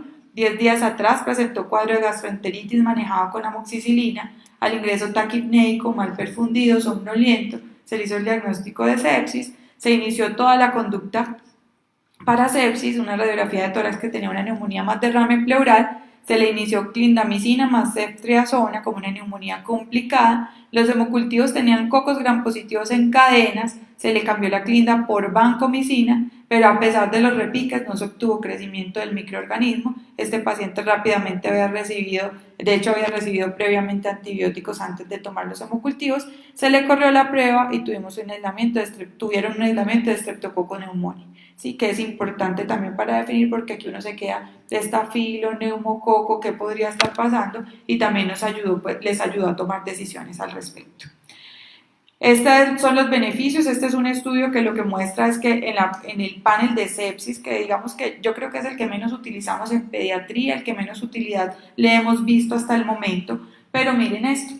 Este es un estudio, este es el momento de la identificación del microorganismo, y este es por métodos usuales, ¿sí? Por sistemas tradicionales, y por métodos usuales con una PCR muy rápida a por los métodos tradicionales. Y a pesar de que este tiempo parece corto, aquí ya es la identificación final, miren el momento para hacer descalonamiento frente a uno y frente al otro. Aquí hay pocas horas, pero estas horas son estadísticamente significativas, y hay los expertos en microbiología, quienes dicen que una sola dosis extra de antibiótico también puede continuar presionando la bacteria en términos de resistencia. Miren aquí el impacto en el uso de antibióticos, el tiempo para desescalar el antibiótico en pacientes con sepsis. Aquí vemos el control, aquí por PCR, y aquí cuando se añade algo muy importante que les mencionaba ahorita, que es el stewardship, el acompañamiento. Cuando hay un acompañamiento y cuando hay una asesoría frente a estas pruebas, y aquí la importancia de nosotros como infectólogos, el tiempo en desescalar el tratamiento antibiótico es mucho más rápido con una P significativa.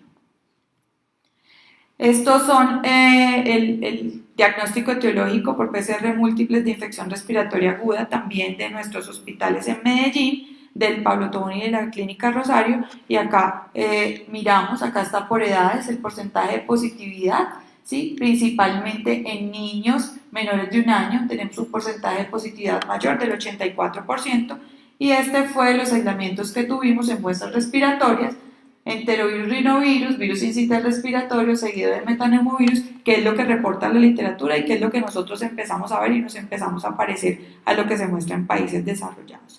¿Cuál es el impacto de este panel respiratorio? Este es un estudio que evaluó cuánto duraba el aislamiento, la realización de radiografía de tórax y la duración del tratamiento antibiótico. Esto por métodos no PCR, por métodos de PCR, y aquí miren que la N es muy pequeña, ¿sí? En realidad esto pues hay que mirarlo con lupa, pero miren esto, la realización de radiografía de tórax y las precauciones de aislamiento, ¿sí? En los pacientes que tuvieron evaluación por PCR, diagnóstico por PCR, aumentó el aislamiento con una P significativa. Tenemos la oportunidad de hacer mayor diagnóstico viral y poder definir aislamiento en los pacientes, que debería repercutir en la disminución de transmisión cruzada de infecciones virales en nuestros hospitales. Porque a veces lo que tenemos es pacientes con infección respiratoria aguda, ¿sí? Pacientes hospitalizados, virus sincitial respiratorio negativo, le quitan el aislamiento, pero es que estos pacientes siguen siendo contagiosos. Esta es otra gráfica, otra tabla del mismo estudio. Acá también observamos, acá tenemos unas Ns mucho mejores que las anteriores. La duración de tratamiento antibiótico cuando era la PCR negativa, los métodos por no PCR negativos o positivos, y aquí cuando tienen PCR. Lo que busca esta tabla mostrar es la confianza que se tiene frente al resultado de PCR, de la prueba molecular. Cuando se usa la prueba molecular y es negativa, le da mayor confianza al médico para las precauciones de aislamiento y para no indicar radiografía de tórax con P's que fueron significativas en el estudio. Entonces, siempre ante una prueba preguntarse, ¿Es la prueba correcta para mi contexto clínico? ¿Sus variables de rendimiento son adecuadas para lo que yo estoy buscando? ¿Cuál es el costo de la prueba? ¿Cuál es el impacto de la prueba? ¿Cuál es la factibilidad de la prueba en mi institución? ¿Es el paciente correcto? ¿Se va a beneficiar de mi prueba? ¿Sí? Si se va a beneficiar de mi prueba ese paciente para poder yo tener control sobre eso, ¿será que preautorizo la prueba? ¿La pongo como una preautorización si es una prueba muy costosa? ¿La meto dentro de las guías? ¿Indico cuáles son los criterios apropiados para su uso? Esto es muy importante cuando queremos implementar una prueba como estas. Obtener el resultado en tiempo correcto. Yo les cuento que hay instituciones en las cuales implementan la prueba, ¿sí? La meten dentro de su panel de diagnóstico, pero no se hace en la institución, sino que la remiten. Entonces tengo el resultado de una prueba de reacción en cadena polimerasa a los 5 días. Esto no sirve, ¿sí? Esto no sirve, que son errores en la implementación de la prueba. Entonces, cuando vamos a ver el impacto de una prueba, no tiene ningún impacto, ya lleva 5 días de antibiótico, ya completó el antibiótico y ya le salió el resultado. Entonces, es muy bueno cuando vamos a analizar la utilización de este tipo de pruebas diagnósticas, saber que la tenemos que usar en el paciente que es y cómo es y en el tiempo que es. Hay que saber interpretar la prueba, entender el resultado, saber que una reacción en cadena polimerasa me va a amplificar lo que tenga el paciente sin que necesariamente este sea el agente etiológico. Lo voy a interpretar a la luz de la semiología y esta es otra cosa, va a modificar la conducta. Si usted no es capaz de tomar una decisión frente a eso, no se quede sin tomarla, sino que consulte al especialista en el caso que lo necesite. Como conclusiones, las pruebas de diagnóstico molecular, que es el diagnóstico sindromático, tienen impacto en el diagnóstico rápido y oportuno en el uso racional de antibióticos. Siempre deben estar de acompañamiento de un especialista que interprete y aplique adecuadamente los resultados de las pruebas. Toda prueba de diagnóstico debe acompañarse de una evaluación clínica juiciosa que permita definir correctamente las indicaciones de la prueba.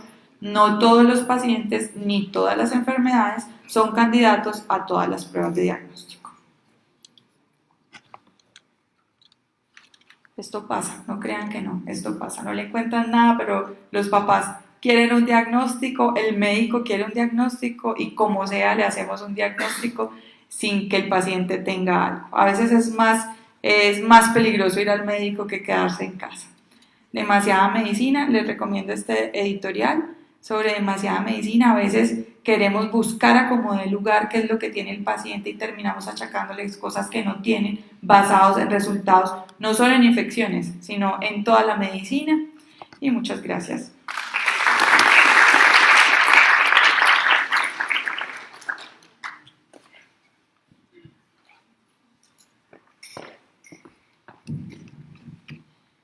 Muchas gracias, doctora Beltrán, por su presentación. Ahorita, pues si alguien en el auditorio tiene alguna pregunta, pues este es el momento para hacerlas. Acá están nuestros expositores.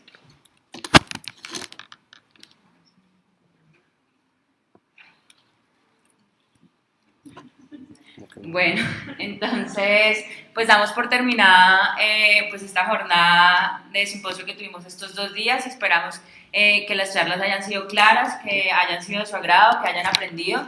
Muchas gracias por acompañarnos. Nos veremos en próximos simposios. Hasta luego.